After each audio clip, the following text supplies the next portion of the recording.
Students good morning. आज हम start करेंगे चैप्टर 6 के एग्जाम्पल्स भी बोर्ड के एग्जाम के लिए उतने ही इंपॉर्टेंट होते हैं जितने की क्वेश्चन।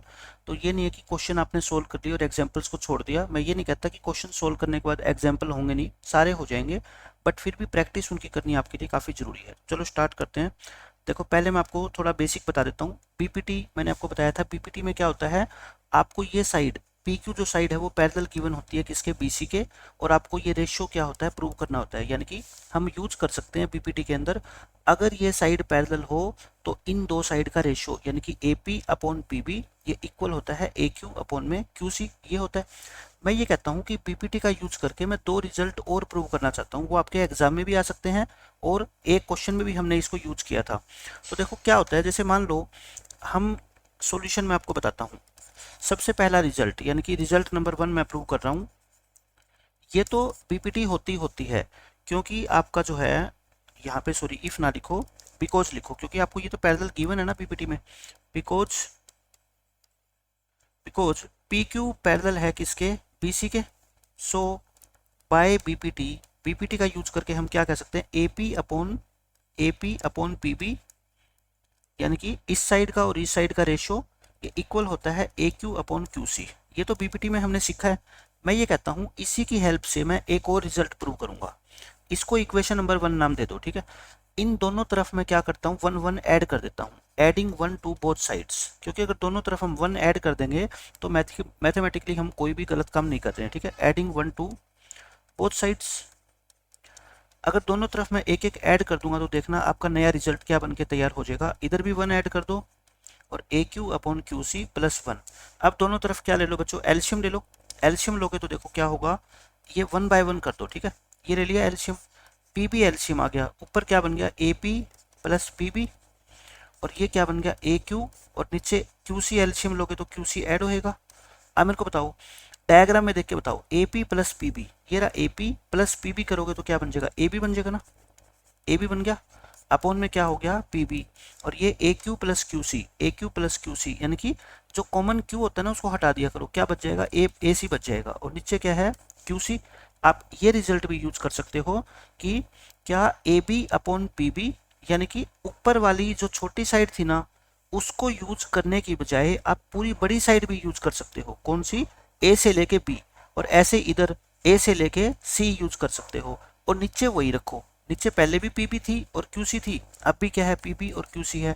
ऊपर वाली छोटी साइड को यूज करने की बजाय मैं कहता हूँ इस पूरी साइड को भी आप यूज कर सकते हो। एक रिजल्ट तो ये है, यानी कि ये पेपर के अंदर क्या है, आपका प्रूव करना आ सकता है कि ये चीज प्रूव करो, तो आपको पता होना चाहिए कि कैसे प्रूव कर पाएंगे। दोनों तरफ 1 1 ऐड करेंगे। अब देखो एक रिजल्ट और मैं आपको प्रूव करके दिखाता हूँ, क्योंकि एग्जाम में अगर आ गया और आपने कि यहाँ नहीं सीखा तो पहली बार में वहां पे आप सोच भी नहीं पाओगे कि कैसे हमने कर दिया। तो आप मेरे को बताओ पीपीटी से ये क्या है, साइड वही P Q parallel to BC है। मैंने डायग्राम दोबारा बनाया है। पीपीटी की हेल्प से हम क्या कह सकते हैं, A P upon P B equal A Q upon Q C. ये तो पीपीटी का क्या होता है, बेसिक रिजल्ट ही होता है। फिर क्या करो आप, है ना, इसका रेसिप्रोकल कर दो दोनों तरफ। दोनों तरफ क्या कर दो बच्चों, इसका रेसिप्रोकल कर दो। ये क्या आएगा, क्यू सी अपॉन में ए क्यू, रेसिप्रोकल कर दिया बाय टेकिंग रेसिप्रोकल। मैथमेटिक्स में आप देखो कुछ भी कर सकते हो लेकिन वो रॉन्ग नहीं होना चाहिए मैथमेटिकली। अगर हम दो नंबर्स का रेसिप्रोकल करते हैं तो वो कहीं पे भी रॉन्ग नहीं है, वो नंबर नॉन जीरो होने चाहिए। अब देखो दोनों तरफ मैं क्या कर देता हूँ, ऐड कर दो 1, एडिंग 1 टू बोथ साइड। पहले तो हमने क्या किया था, पहले रिजल्ट में हमने सीधा ही 1 ऐड कर दिया था पीपीटी में, और इसमें हम रेसिप्रोकल करके 1 ऐड कर रहे हैं। तो देखो क्या होगा, P B upon A P plus 1 equal to Q C upon A Q plus 1। एल्शियम लोगे ए पी तो कितना आएगा बता दो आप मेरे को, P B plus A P और इक्वल टू ए क्यू और क्यू सी प्लस में ए क्यू। देखो अगर आपको फटाफट मैथ सीखना है ना तो मैं आपको एक चीज बताता हूँ, दोनों में जो कॉमन पॉइंट होता है पी वो काट दिया करो, क्या बच जाएगा, ए बी बच जाएगा, ठीक है। आप करके देख लो यहाँ पे, A P plus P B, A P plus P B करोगे तो ए बी आएगा ना, लेकिन आपको देखने की जरूरत नहीं है, सीधा भी लिख सकते हो आप। नीचे तो ए क्यू है, ऊपर देखो कॉमन क्या है, क्यू कट जाएगा, क्या बच जाएगा, ए सी। तो आप ये रिजल्ट, अब इसका चाहे आप क्या कर लो, इतना छोड़ दो, और चाहे इसका रेसिप्रोकल कर दो, A P upon A B और ए क्यू अपॉन में ए सी। ये रिजल्ट भी आप क्या है यूज कर सकते हो। देखो ये क्या हुआ, ऊपर वाली साइड को सेम लिख लो, ऊपर वाली साइड को क्या लिख लो बच्चों, सेम लिख लो AP को, और नीचे छोटी साइड लिखने की बजाय ये साइड लिखने की बजाय पूरी AB लिख सकते हो, ठीक है। और ये मैंने एक क्वेश्चन के अंदर भी आपको प्रूव करके दिखाया था। अब ये तो हो गया आपका क्या BPT के 2 रिजल्ट। अब मैं आपको बता देता हूँ कन्वर्स ऑफ BPT क्या होता है। कन्वर्स ऑफ BPT, क्योंकि जो एग्जाम्पल भी मैं आपको कराऊंगा ना वो उसी ऑर्डर के अंदर है कि जैसे पहले 6.1 के फिर 6.2 के, इस तरीके से। BPT का कन्वर्स क्या होता था, देखो इसके अंदर अपने को रेशियो इक्वल गिवन होता है। BPT में क्या होता है, साइड पैरेलल गिवन होती है, ये PQ किसके, BC के, और रेशियो हम मान लेते हैं। लेकिन BPT में क्या होता है, इफ, BPT में इफ होता है, अगर ये रेशियो इक्वल होना AP अपॉन PB इक्वल हो AQ अपॉन QC के, देन हम क्या कह सकते हैं, जो PQ है वो पैरेलल होगी किसके, BC के। तो ये चीज़ें सारी आपको पता होनी चाहिए। तो देखो आप क्वेश्चन सोल्व करते हैं। फर्स्ट क्वेश्चन देखो, इसमें आपको गिवन क्या है, एक लाइन है इंटरसेक्ट करती है वो AB और AC को D और E पॉइंट पर, यानी कि ये लाइन खींच रखी है, और इज पैरेलल टू BC, यानी कि अपने को गिवन क्या है, ये BC के पैरेलल है। ये जो DE लाइन है ना, DE पैरेलल है BC के, और ये चीज अपने को प्रूव करनी है। क्या प्रूव करना है, देखो आपको प्रूव करना है AD अपॉन AB और equal to AE upon AC। आप मुझे बताओ प्रूफ के अंदर मैं क्या लिख सकता हूँ। मैंने आपको क्या बताया था, अगर लाइनें पैरेलल गिवन है तो फिर हम कौन सी थ्योरम यूज करते हैं, BPT। प्रूफ में क्या लिखेंगे, since DE is parallel to BC so by using BPT। आप मुझे बताओ BPT का यूज करके आप क्या कह सकते हो। सीधी अगर मैं बात करूं, AD अपॉन DB इक्वल है AE अपॉन EC, इतना तो आप कह ही सकते हो। लेकिन क्या देखो, हमारे को ये प्रूव करना है, अपने को AE क्वेश्चन में चाहिए, AE मेरे पास है, अपने को क्वेश्चन में AD चाहिए, AD मेरे पास है, यानी कि ऊपर वाली टर्म जो चाहिए ना वो तो अपने पास है। मैंने क्या कहा था आपको, देखो ऊपर वाली टर्म अपने को चाहिए वो तो अपने पास है, लेकिन AB AC चाहिए, यानी कि मेरे को ये नीचे छोटी छोटी जो है ना ये साइड, ये नहीं चाहिए मेरे को, पूरी साइड चाहिए। अब आप मेरे को बताओ, अगर ऊपर वाली वैल्यू सेम चाहिए और नीचे वाली छोटी की बजाय पूरी चाहिए तो हम क्या करते थे, जो अभी मैंने सेकंड रिजल्ट प्रूव करके बताया ना वो करेंगे, ठीक है। ये क्या है बच्चों, ये क्या है, रिजल्ट नंबर 2 है ये। और रिजल्ट नंबर 2 कैसे प्रूव होता है आप मेरे को बता दो। पहले इसका रेसिप्रोकल करते हैं, पहले क्या करेंगे, रेसिप्रोकल, यानी कि DB अपॉन AD और EC अपॉन AE क्या लिखेंगे, by taking reciprocal, by taking reciprocals, विलोमानुपात, विलोम लेने से। अब क्या करो बताओ, दोनों तरफ 1 ऐड कर दो, एडिंग 1 टू बोथ साइड्स। देखो दोनों तरफ 1 ऐड करोगे तो DB upon AD plus 1 equal to EC upon AE plus 1 हो गया। अब क्या करो, एल्शियम लो, एल्शियम लोगे तो देखो ये दोनों ऊपर ऐड हो जाएगा ना, तो DB प्लस में AD और नीचे AD रहेगा, और इधर EC प्लस में AE और नीचे क्या रहेगा आपका AE। आप मुझे बताओ ये क्या होगा, D कॉमन है कट जाएगा, ऊपर क्या बच जाएगा AB और नीचे क्या बचेगा AD। यहाँ पे E कॉमन है कट जाएगा, क्या बच गया AC अपॉन में AE। क्या ले लो बताओ, रेसिप्रोकल ले लें, रेसिप्रोकल ले लो, AD अपॉन AB और equal to AE upon AC। देख लो इक्वल हो गया क्या, यही प्रूव करना था अपने को, है ना। तो बस आपको सिर्फ और सिर्फ ये सोचना है कि कौन सा रिजल्ट है, ये पहला या दूसरा। दूसरा रिजल्ट क्या कहता है, ऊपर वाली साइड क्या रखो सेम और नीचे क्या रख दो, पूरी बड़ी चीज रख दो, ठीक है। बस आप रेसिप्रोकल करके 1 ऐड कर दो, लास्ट में जो रिजल्ट आएगा उसका फिर से रेसिप्रोकल कर देना, आपका आंसर आ जाएगा, ठीक है। ये क्या है, taking reciprocals. Question example number 1 आपका खत्म। एग्जाम्पल नंबर 2 देखो, मोस्ट इजी, आप ये मान लो सबसे आसान है ये तो, BPT का यूज करेंगे आंसर आ जाएगा। ABCD एक ट्रेपेजियम है जिसमें AB और CD साइड क्या है, पैरेलल है। E और F पॉइंट है इन दोनों साइड पे, नॉन पैरेलल साइड सही है, इन पे पॉइंट्स है। और कहता है such that EF is parallel to AB, जो ये लाइन EF है ना ये AB के पैरेलल है। अच्छा मेरे को ये बताओ, EF अगर AB के पैरेलल है तो ये DC के भी पैरेलल होगी, क्यों, क्योंकि AB और DC तो पहले ही पैरेलल है। आपको ये चीज प्रूव करनी है। तो देखो अपने को क्वेश्चन में गिवन क्या है, ये ट्रेपेजियम है, ट्रेपेजियम है तो AB जो साइड है वो बताओ किसके पैरेलल है, CD के पैरेलल है, क्योंकि ट्रेपेजियम की तो एक ही कंडीशन होती है, ठीक है, ये हो गया। एंड EF जो है ये भी अपने को गिवन है, EF जो है वो पैरेलल है किसके, AB के।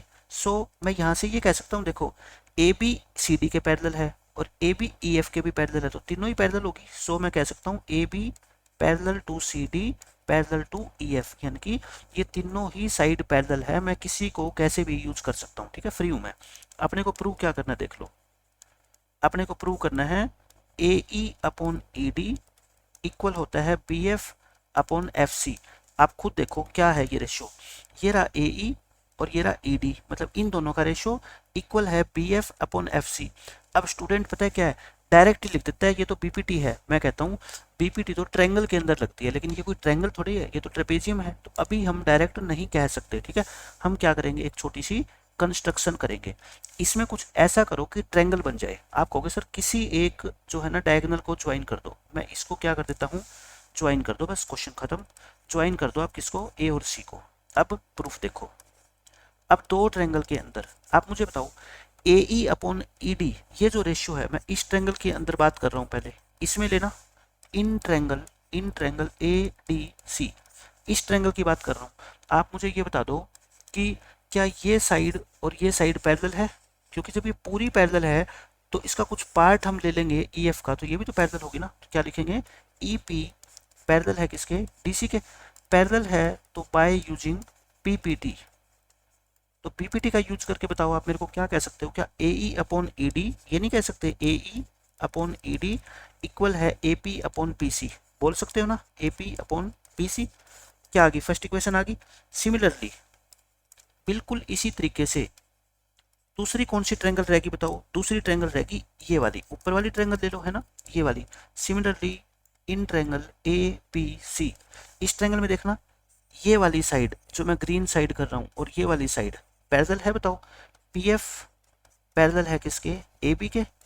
सो बाय PPT बताना, फिर PPT से फिर से क्या हो जाएगा रिजल्ट अपना, AP upon PC, AP upon PC equal हो जाएगा किसके, BF upon FC, BF upon FC। Second equation आ गई। फ्रॉम 1 and 2 मैंने कितनी बार आपको बताया है एक्सरसाइज के क्वेश्चन में कि इसमें अगर आपको एक साइड इक्वल मिल जाए, देखो AP PC AP upon PC equal है ना, तो जो साइड इक्वल होती है उसको क्या कर दिया करो, रिमूव कर दिया करो, जो बच गई वो लिख दो। यहाँ से क्या बच गया, AE अपॉन ED, यहाँ से क्या बच गया, BF अपॉन FC, और देखो यही प्रूव करना है आपको। बिल्कुल ही आसान क्वेश्चन है, इतने ज़्यादा क्वेश्चन हम कर चुके हैं ना, और इतने ज़्यादा अच्छे तरीके से मैं कॉन्सेप्चुअली सिखा चुका हूँ आपको कि एग्जाम्पल आपको मुश्किल लगेंगे नहीं, बस एक बार प्रैक्टिस करनी है आपको। अब देखो थर्ड क्वेश्चन, ये भी आसान क्वेश्चन है और एग्जाम के लिए ऐसे छोटे छोटे क्वेश्चन इंपॉर्टेंट होते हैं। जितनी बड़ी स्टेटमेंट होगी ना, आप ये मानना बोर्ड के एग्जाम में उनके आने के चांसेस कम होते हैं, लेकिन जो बिल्कुल छोटी स्टेटमेंट होती है वो क्वेश्चन ज़्यादा पूछे जाते हैं। इस फिगर में अपने को गिवन है, ये एक फिगर दे रखी है अपने को, इसमें PS अपॉन SQ इक्वल है PT अपॉन TR, और ये एंगल इसके इक्वल है PST। देखो PST यानी कि ये वाला एंगल, 1 दे दो इसको नाम दे दो 2, एंगल 1 और एंगल 2, ये सब कुछ मेरे को गिवन है। अब मेरे को प्रूव क्या करना है, देखो प्रूव करना है कि जो ये बड़ी ट्रायंगल है ना PQR, P से लेके QR, ये आइसोसेलेस है।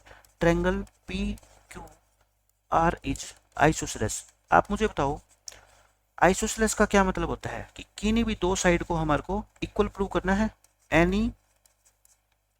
Any two sides are equal. आपको ये प्रूव करना है बच्चों कि इस ट्रायंगल की कोई भी दो साइड क्या है, इक्वल है। तो करें प्रूफ, देखो बहुत आसान है प्रूफ में। प्रूफ इसमें देखो आपको जो है ना PS और SQ और PT और TQ इसका रेशियो इक्वल गिवन है। We are given that PS upon SQ equal है PT अपॉन TR, है ना, इक्वल गिवन है। जब रेशियो इक्वल गिवन होता है तो मैंने कहा था क्या यूज करते हैं, converse of PPT। So by converse of PPT, क्योंकि रेशियो जब इक्वल गिवन होता है तो PPT का कन्वर्स यूज करके हम बोलते हैं कि जो ST साइड है ना वो पैरेलल होगी किसके, QR के, ये पैरेलल होगी। अब आप मेरे को एक बात और बता दो, पैरेलल लाइन की प्रॉपर्टी जिस बच्चे को पता है उसको पता है, ये एंगल 1 और ये एंगल 3 क्या बताओ इक्वल है। So angle 1 equal to angle 3 because these are corresponding angles.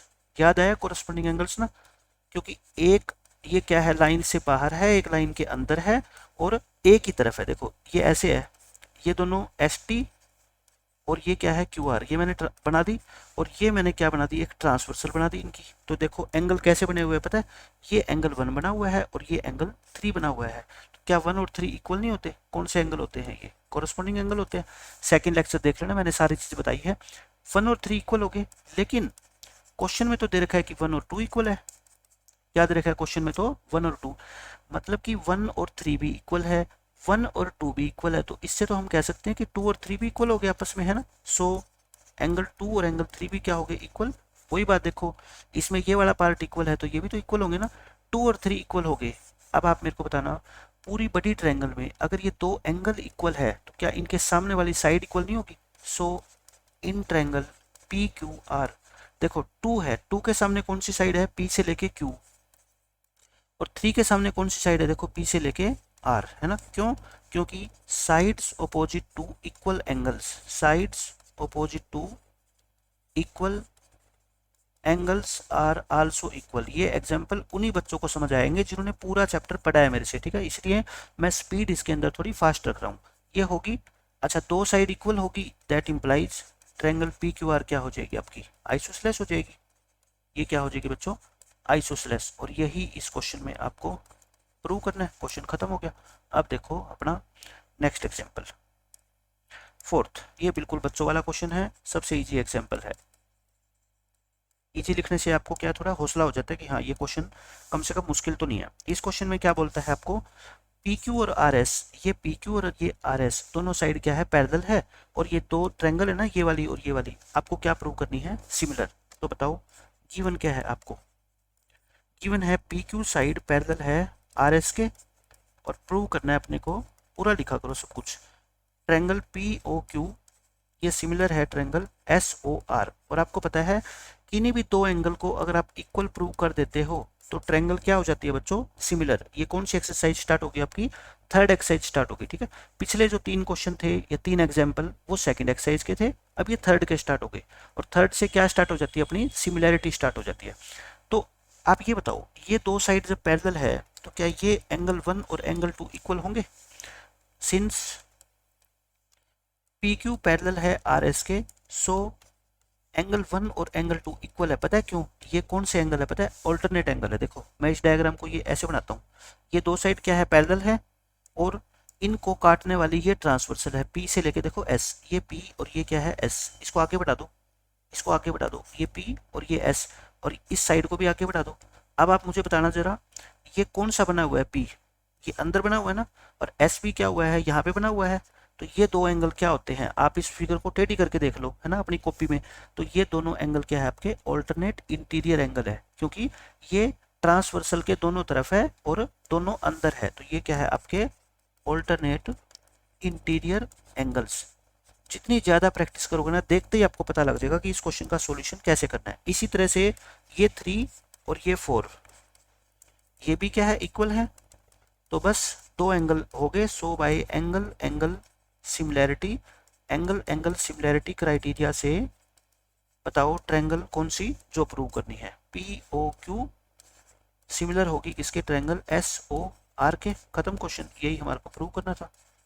मैं कहता हूँ बिल्कुल ही आसान है, क्वेश्चन से भी आसान है एग्जाम्पल तो प्रूव करने।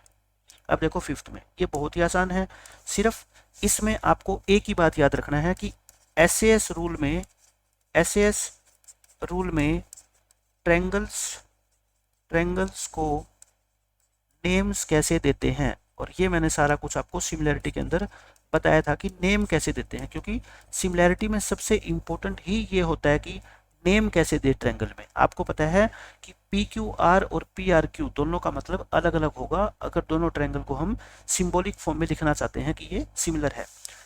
आपको कहता है इस फिगर में एंगल पी निकालना है, ये वाला एंगल पी निकालना है आपको, ठीक है। ये क्या है, पहले तो आप मेरे को ये बताओ, ये एंगल 80 है, ये 60 है, तो क्या ये 40 होगा? कैसे? एंगल सी 180 में से आप ये दोनों माइनस कर दो, सॉरी 60, तो ये कितना आ गया 100, और 100 में से 60 माइनस करोगे ये कितना आ गया 40, यानी कि ये 40 आ गया। क्या ये दो ट्रायंगल सिमिलर है? आप पहले तो ये बताओ मेरे को। आप कहोगे बिल्कुल है, क्योंकि मेरे को दिख रहा है ये 6 है, ये कितनी है 12 है, ये 3.8 है और ये इसका डबल है 7.8। ये क्या है बताओ? डबल है किसका? 7.8 का। ये किसका डबल है? 6 का। और ये किसका डबल है? इसका। इसको 2 से मल्टीप्लाई कर दोगे, 3 2 जा क्या होता है? 6 होता है। ये डबल है किसका? 3√3 का। तो यानी कि इसकी बड़ी वाली ट्रायंगल की सारी साइड्स छोटी वाली ट्रायंगल की साइड से डबल है। रेशो यानी कि क्या हो गया? सेम हो गया। अगर रेशो सेम हो गया तो ये दोनों ट्रायंगल क्या है बताओ? सिमिलर है। ट्रायंगल क्या है बताओ? सिमिलर है ना। लेकिन सिमिलर तो कह दिया, नाम क्या देंगे ट्रायंगल के ये बताओ, क्योंकि ये एंगल P होगा तो इनमें से या तो 80 होगा या 60 होगा या 40 होगा। क्यों? क्योंकि सिमिलर ट्रायंगल्स के कोरस्पोंडिंग एंगल्स सेम होते हैं और कोरस्पोंडिंग साइड्स क्या होती है? प्रोपोर्शनल होती है। साइड से तो अपने को कोई मतलब है नहीं, अपने को एंगल से मतलब है। ये P एंगल किसके इक्वल होगा? 80 के, 60 के या 40 के? तुक्का मत मारना, ठीक है। मैंने आपको रूल बता रखा है कि नाम कैसे देते हैं। अब बताओ कैसे नाम दोगे? ये सारी की सारी साइड क्या है आपकी? प्रोपोर्शनल, सॉरी एस एस नहीं, एस एस एस में, ठीक है। और एस एस एस में तो बिल्कुल ही आसान होता है। आप क्या करो, ये 3.8 साइड है, इसकी रिश्ता आपका इसका रिश्तेदारी देखनी है इससे, है ना, क्योंकि इन दोनों का आपस में रिलेशन है। इसके ऑपोजिट में कौन सा वर्टेक्स है? सी, है ना, ये सी। और इसके ऑपोजिट में कौन सा वर्टेक्स है आपका? पी। समझ गए? इसके ऑपोजिट में कौन सा वर्टेक्स है? पी। ये देख लिया। फिर उसके बाद 6 के ऑपोजिट में यहाँ पे क्या है आपका? ए। यहाँ पे 12 के ऑपोजिट में क्या है आपका? आर। लिख दिया। फिर तो एक और बच गया, देखो सी ए लिख दिया तो यहाँ पे क्या बच गया? बी। पी आर लिख दिया तो यहाँ पे क्या बच गया? क्यू। यानी कि ये दो ट्रायंगल क्या है आपकी? सिमिलर है। सिमिलर है तो मुझे बता दो, आपको पी निकालना है। यहाँ पे पी कौन से नंबर पे है? पहले पे। तो एंगल सी और पी क्या होंगे? इक्वल। और सी तो कितना है बताओ? 40 डिग्री। तो पी भी कितना आ गया अपना? 40 डिग्री आ गया, ठीक है। लेकिन मैं कह रहा हूँ तुक्का नहीं मारना, ना रटना क्वेश्चन को। मैंने आपको अच्छी तरह से समझा रखा है कि एस एस एस रूल के अंदर दो ट्रायंगल को नाम कैसे देते हैं। जो उनकी कोरस्पोंडिंग साइड होती है ना, उनका ओपोजिट वर्टेक्स देखते हैं बस। क्योंकि इस क्वेश्चन में आप ये याद मत कर लेना कि ये 40 निकला था तो इसका आंसर 40। अगर एग्जामिनर ने आर पूछ लिया तो फिर आपको आर यहाँ से निकालना पड़ेगा ना, कि एंगल आर किसके इक्वल है? एंगल ए के। ए और आर इक्वल है। ए कितना है? 80। तो आर भी कितना होगा अपना? 80। तो ऐसे कुछ भी पूछा जा सकता है एग्जाम में आपके, ठीक है। अब देख लो क्वेश्चन नंबर 6। ये बिल्कुल आसान क्वेश्चन है। इस क्वेश्चन में आपको ये गिवन है, क्या गिवन है बच्चों? O A into O B equal है O C into O D के। और angle A C B D equal prove करना है, यानी कि ए को सी के इक्वल प्रूव करना है और पी को किसके इक्वल प्रूव करना है बच्चों? ये जो पी है ना, ये इसके इक्वल प्रूव करना है। आप मुझे एक बात बताओ, अगर मैं इन दोनों ट्रायंगल को, इसको और इसको सिमिलर प्रूव कर दूं, क्या प्रूव कर दूं? सिमिलर। तो सीपीएसटी से ये एंगल क्या हो जाएंगे? इक्वल। क्योंकि दो सिमिलर ट्रायंगल के जो कोरस्पोंडिंग एंगल होते हैं वो क्या होते हैं? इक्वल। तो हमारा टारगेट क्या है? पहले लिख लिया करो कि हम क्या प्रूव करना चाहते हैं। टारगेट है हमारा इन दोनों ट्रायंगल्स को सिमिलर प्रूव करना, ठीक है। ये हमारा टारगेट है और हम कर लेंगे अपना टारगेट अचीव धीरे धीरे। देखो कैसे प्रूव करोगे सिमिलर। आपको ये रेशो गिवन है, दो ट्रायंगल सिमिलर प्रूव करना चाहते हो। ये देखना ओ ए रेशियो होना चाहिए कोई ना कोई तो आपके पास, है ना। इसमें से एक साइड को नीचे लेके आओगे आप, क्योंकि इसमें ओ बी तो मल्टीप्लाई में है, ओ बी को तो कुछ कर नहीं सकते। ओ सी या ओ डी में से एक को नीचे ले आओ ओ ए के। किसको लेके आओगे बताओ?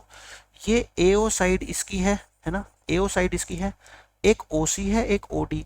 ओ डी को क्यों नीचे लेके आऊं? क्योंकि ओ डी तो इसी ट्रायंगल की साइड है। और मैंने आपको बताया था ना, न्यूमिनेटर और डिनोमिनेटर में जो साइड होती है ना, एक पहली ट्रायंगल की होती है तो एक दूसरी ट्रायंगल की होती है। तो किसको लेके आए? फिर ओसी को ले आए। यहाँ ओडी तो है ही, फिर इस ओबी को क्या है? नीचे भेज दो। मेरे को बताओ, हो गया ना। और बताओ मेरे को, ये एंगल 1 और एंगल 2 क्या इक्वल है? ये कौन सा एंगल है पता है? वर्टिकली अपोजिट एंगल, शीर्षाभिमुख कोण। तो ये दोनों ट्रायंगल क्या होगी? एस ए एस रूल से सिमिलर होगी। क्यों? देखना, ओ ए और ओ सी का रेशो, ओ ये और क्या है? ओ डी इस ट्रायंगल की साइड और ओ बी। ये एंगल को बनाने वाली साइड्स क्या होगी? रेशो सेम रेशो में होगी। और इनके बीच का एंगल क्या हो गया? Equal. So by S A S triangle कौन कौन सी ट्रायंगल बताओ? ये दो ट्रायंगल, ये वाली और ये वाली। अच्छा नाम कैसे दें? नाम दे सकते हो आप? नाम देखो मैं दे के दिखाता हूँ आपको। SAS के अंदर नाम कैसे देते थे? एक तो जो कॉमन एंगल है, ओ तो कॉमन है दोनों में, है ना, एक तो कॉमन ही लिख दो, एक तो क्या लिख दो? कॉमन। यहाँ पे लिख रहा हूँ मैं छोटी वाली ट्रायंगल और यहाँ पे बड़ी वाली। छोटी मतलब ये छोटी, ये बड़ी मतलब ये बड़ी, ठीक है। अब बताओ यहाँ पे जो साइड है ना OA, और इसकी साइड कौन सी है? OC। OA के ओपोजिट में एंगल और OC के ओपोजिट में एंगल, सॉरी अपना वर्टेक्स, ठीक है, ये देखते हैं। तो बताओ आप मेरे को, OA के ओपोजिट में कौन सा आपका एंगल है? D। ये यहाँ पे लिखोगे आप क्या? D। यहाँ पे OC, OC के ओपोजिट में, ये रहा OC के ओपोजिट में, ये OC साइड है ना, देखो इसके ओपोजिट में वर्टेक्स कौन सा है? B। बस दो पता लग गया, तीसरा तो अपने आप ही लिख दो। ये ODA बच गया, और यहाँ पे O से लेके B और क्या बच गया? C बच गया। तो ये दो ट्रायंगल क्या है बच्चों? आपकी सिमिलर है। अगर ट्रायंगल सिमिलर है तो क्या बता सकते हो कि D किसके इक्वल होगा? B के, और A किसके इक्वल होगा? C के। क्यों? क्योंकि CPST से, या पूरा लिखना चाहो तो क्या लिखोगे फिर? Corresponding angles of two similar triangles are equal. दो सिमिलर ट्रायंगल के कोरस्पॉन्डिंग एंगल इक्वल होते हैं, और यही चीज आपको प्रूव करनी थी। मैं कहता हूँ अच्छे से जिसने प्रैक्टिस की हुई ना चैप्टर की, वो इन क्वेश्चंस को बहुत ही आसानी से सोल्व कर लेगा। ये देखो, इस क्वेश्चन को तो कितना ही इंपॉर्टेंट मार्क कर लोगे ना उतना ही कम है। 100% आपके पेपर में आना ही आना है, किसी न किसी पेपर के अंदर ये क्वेश्चन, और बहुत आसान है। इसमें कहता है एक लड़की है जिसकी हाइट 90 सेंटीमीटर है, वो है ना एक लैंप पोस्ट के बेस से दूर जा रही है, अवे, वॉकिंग अवे। ये लैंप पोस्ट है। लैंप पोस्ट का मतलब आप ये मान लो ये बिजली का खंबा है। ये क्या है बच्चों? एक लैंप पोस्ट है, ठीक है। ये क्या है? लैंप पोस्ट है। एक लड़की पहले ना यहाँ पे खड़ी थी, एक लड़की पहले यहाँ पे खड़ी थी। अब ये दूर जा रही है, इसे चलते चलते ये लड़की, देखो ये लड़की की डायग्राम बनाए हो ना, ये यहाँ पहुंच गई। हो सकता है पेपर में आपको डायग्राम ना बना के दे एग्जामिनर, तो मैं आपको समझा रहा हूँ। एक लैंप पोस्ट है, ये एक लड़की यहाँ खड़ी थी, इसके बिल्कुल मतलब कि टच करके खड़ी थी इसको। इसने सोचा कि क्यों इसको टच करके खड़ी हूँ, मैं चलना स्टार्ट कर देती हूँ। इसने इधर की तरफ चलना स्टार्ट कर दिया, ये यहाँ पहुंच गई। अच्छा लड़की है, लड़की की हाइट भी दे रखी है, तो मतलब लड़की की हाइट ये बना दे 90 सेंटीमीटर है। बाकी पूरा क्वेश्चन देखो मीटर में है, ये भी मीटर है, ये भी मीटर है, तो 90 सेंटीमीटर के क्या बना लेता हूँ मैं? 90 सेंटीमीटर के मीटर बना लूँ। तो ये लड़की की हाइट है कितनी? 0.9 मीटर। हो गया। फिर कहता है ये लड़की दूर तो जा रही है, किस स्पीड से दूर जा रही है? ये 1.2 मीटर पर सेकंड, यानी कि एक सेकंड अगर ये लड़की चलेगी ना तो 1.2 मीटर की डिस्टेंस ट्रेवल कर लेगी। स्पीड का तो यही मतलब होता है ना। लैंप पोस्ट 3.6 मीटर अबव है ग्राउंड से, मतलब कि लैंप पोस्ट की हाइट है ये कितनी? 3.6 meter. Find the length of her shadow. देखो हमारी पीठ के पीछे बिजली का खंबा है जिसमें लाइट जल रही है। ये क्या है? यहाँ पे लाइट है, लाइट जल रही है, और हम इसके आगे आगे चलेंगे तो क्या हमारी परछाई नहीं बनेगी? ये क्या बनेगी? हमारी परछाई बनेगी पक्का। ये शेडो बनेगी। आपको बताना है इसकी शेडो कितनी लंबी होगी 4 सेकंड के बाद। 4 सेकंड के बाद पहले तो बच्चों आप मेरे को ये बताओ कि ये लड़की पहले यहाँ थी और अब यहाँ पहुंच गई। इस दौरान इसने कितना टाइम लिया? क्वेश्चन में दे रखा है ना 4 सेकंड लिए, यानी कि ये इधर से लेके इधर तक चलने में इसने 4 सेकंड लिए। 4 सेकंड में ये कहाँ पहुंच जाएगी? डिस्टेंस बता सकते हो आप मेरे को? डिस्टेंस का फॉर्मूला होता है स्पीड इनटू टाइम, होता है ना। यानी कि 1 सेकंड में ये लड़की 1.2 से मीटर चलती है, तो 4 सेकंड में कितना चलेगी आपका? 1.2 इंटू 4, 12 चौके 48, यानी कि 4.8। मेरे कहने का मतलब है ये इतनी डिस्टेंस जो है ना वो 4.8 होगी। समझ गए आप? और ये आपको निकालनी है शेडो। इसको क्या मान लो आप? x मान लो। लड़की की हाइट आपको दे रखी है। ये दो ट्रायंगल क्या होगी यहाँ पे? सिमिलर होगी। बताऊँ कौन सी? ये एक तो बिल्कुल छोटी सी ये ट्रायंगल, और एक पूरी बड़ी ट्रायंगल। क्या लिखेंगे हम सॉल्यूशन में? ट्रायंगल एक तो ये CDE, CDE ये सिमिलर है किसके?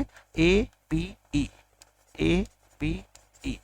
ये यहाँ से स्टार्ट कर दो, ABE और CDE सिमिलर है। क्यों सिमिलर है मैं थोड़ा सा आपको बता देता हूँ, आपको प्रूव करने की जरूरत नहीं है पेपर में। एक तो ये एंगल और ये एंगल क्या है? बिल्कुल सीधे है 90 डिग्री के, और ये एंगल ई क्या है बताओ, आपका कॉमन है दोनों में, और दो एंगल अगर इक्वल हो जाए तो ट्रायंगल को हम क्या कह सकते हैं, सिमिलर। क्यों, लिख दो चाहे, एंगल पी और एंगल डी क्या है, 90 डिग्री है, और एंगल ई और एंगल ई क्या है बच्चों, कॉमन है।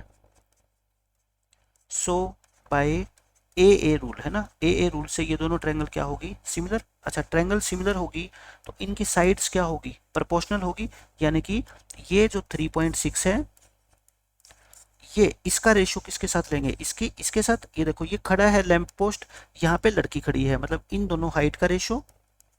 और इस देखो, अब छोटी ट्रायंगल, पहले मैं क्या ले रहा हूँ, देखो बड़ी ट्रायंगल ले रहा हूँ, पहले मैं क्या ले रहा हूँ बच्चों, बड़ी ट्रायंगल, बड़ी ट्रायंगल की साइड है ना, और फिर छोटी ट्रायंगल में ले रहा हूँ मैं। अब बड़ी ट्रायंगल की ये बेस वाली साइड, अब यहाँ पे 100% बच्चे मिस्टेक करेंगे, वो 4.8 ले लेंगे। आप मेरे को बताओ, बड़ी ट्रायंगल में ये पूरी साइड कितनी है, 4.8 तो यही है, और x हमने इसको माना है, तो ये कितनी होगी टोटल, 4.8 प्लस में x होगी, ध्यान रखना, ठीक है। और छोटी ट्रायंगल में ये साइड कितनी है, x है, तो बस क्रॉस मल्टीप्लाई कर दो, यहाँ पॉइंट से पॉइंट काट दो, पॉइंट से पॉइंट काटोगे तो ये कितना आ गया आपका, 4 आ गया, क्रॉस मल्टीप्लाई करोगे 4x इक्वल टू 4.8 प्लस में x इधर आके माइनस हो जाएगा, x कितना आएगा बताओ, 4.8 डिवाइड बाय 3, ये 48 मान लो, 48 को 3 से डिवाइड करोगे 16 होता है, कितना आ जाएगा 1.6। सो x की वैल्यू कितनी आ गई, 1.6 मीटर, और यही इस क्वेश्चन का क्या है, आंसर है। मैं एक बार दोबारा समझा देता हूँ, क्योंकि पेपर के लिए बहुत ही ज़्यादा इंपॉर्टेंट क्वेश्चन है, लगभग हर एग्जाम के अंदर ये क्वेश्चन पूछा जाता है। देखो ऐसे है, ये एक लैंप पोस्ट है, और इस लैंप पोस्ट के यहाँ पे टच करके एक लड़की खड़ी है। लड़की सोचती है कि मैं यहाँ खड़े होने के बजाय आगे चलना स्टार्ट कर देता हूँ। 4 सेकंड के बाद, 4 सेकंड तक ये लड़की चली और ये यहाँ पे पहुंच गई, ठीक है, यहाँ पहुंच गई, और ये क्या बन गई, इसकी शेडो बन गई। शेडो की लेंथ आपको निकालनी है, ये मैं ये कह रहा हूँ आपको कि इसको आप है ना ऐसे ज्वाइन कर दिया करो, क्योंकि हम सिमिलरिटी का कॉन्सेप्ट यूज करेंगे ना, तभी तो कुछ कर पाएंगे।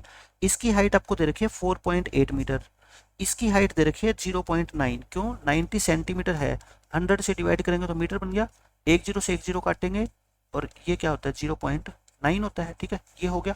अब शेडो की लेंथ को मैं क्या मान लेता हूँ, इसको मैं x मीटर मान लेता हूँ। ये तो हमने क्या किया है बच्चों, लेट किया है, शेडो को क्या मान लो आप, x मीटर मान लो, ठीक है।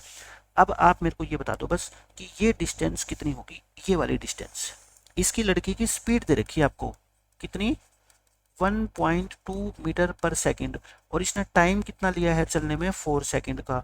तो बताओ डिस्टेंस कितनी होगी, 1.2 इंटू 4, 4.8 होगी, यानी कि ये डिस्टेंस होगी आपकी 4.8 मीटर्स होगी ये भी। अब मैं ये कह रहा हूँ, ये जो छोटी ट्रायंगल है ये वाली, और ये पूरी बड़ी ट्रायंगल, ये दोनों क्या है, आपस में सिमिलर है। चाहो तो इसका नाम दे दो, ये क्या है, मान लो ए, ये ए लिख दो, ये बी लिख दो, ये सी लिख दो, ये डी लिख दो, और ये क्या लिख दो, ई लिख दो, ठीक है। मैं बताता हूँ आपको कैसे सिमिलर है। एक तो ये एंगल, एंगल सी और एंगल सी क्या है बताओ, कॉमन है, ये क्या है बच्चों, कॉमन है। और एक ये एंगल और एक ये एंगल, एंगल बी और एंगल ई 90 डिग्री है दोनों। तो फिर बताओ, by a similarity, a similarity से ट्रायंगल कौन कौन सी सिमिलर होगी बताओ, नाम कैसे दोगे, मैंने क्या बताया था आपको, नाम देना बहुत इंपॉर्टेंट होता है। और ए सिमिलैरिटी में तो नाम देना बहुत ही इजी होता है, सबसे आसानी इसी में होता है। देखो सी जो कॉमन है उसको लिख दो, बी और ई इक्वल है, तो इसमें देखो पहले छोटी ट्रायंगल, यहाँ मैं छोटी लिख रहा हूँ ट्रायंगल, और यहाँ मैं बड़ी, तो कॉमन लिख दिया हमने सी। छोटी ट्रायंगल में 90 डिग्री का ये एंगल किस पे, ई पे बना हुआ है, और बड़ी ट्रायंगल में ये एंगल किस पे बना हुआ है, बी पे बना हुआ है, लिख दिया। दो लिखे गए, तीसरा तो आप आसानी से लिख सकते हो ना, छोटी ट्रायंगल में सी लिख दिया, ई लिख दिया, तो क्या बच गया डी, और सी लिख दिया, बी लिख दिया, तो क्या बच गया ए। ये दोनों ट्रायंगल क्या होगी, सिमिलर होगी।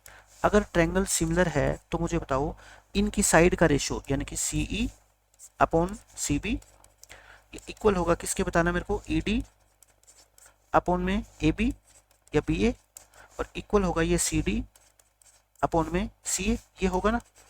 अब कौन कौन सा रेशियो आपको चाहिए देख लो, इसमें आपको वैल्यू पुट करते जाओ। देखो क्या सी ई चाहिए आपको, हाँ चाहिए मेरे को, सी को मैंने एक्स माना था, तो सी की जगह क्या लिख दूं मैं, एक्स लिख दूं। पी सी अब आप ये देखो यहाँ पे मिस्टेक करते हो, बी से लेके सी, ये बी है और ये सी है, बी से लेके सी कितनी होगी 4.8 प्लस में x नहीं होगी, तो इसको क्या लिखेंगे 4.8 प्लस में x। अब मिस्टेक नहीं होगी इस तरह से लिखने से, ठीक है। अब बताओ मेरे को ED, ED ध्यान से देखो, ED ये रहा, ED लड़की की हाइट 0.9 और AB यानी कि लैंप पोस्ट की हाइट, ये सॉरी 3.6 थी, लैंप पोस्ट की हाइट में गलत लिख गया यहाँ पे, ये क्या है आपकी बच्चों 3.6 है, तो इसको क्या लिखोगे आप 3.6 लिखोगे, इसको हटा दो और इसको क्या कर दो 3.6 कर दो, ठीक है होगी। यानी कि मेरे को बस पहले दोनों रेशो की ही जरूरत पड़ी, तीसरे की मेरे को जरूरत ही नहीं पड़ी।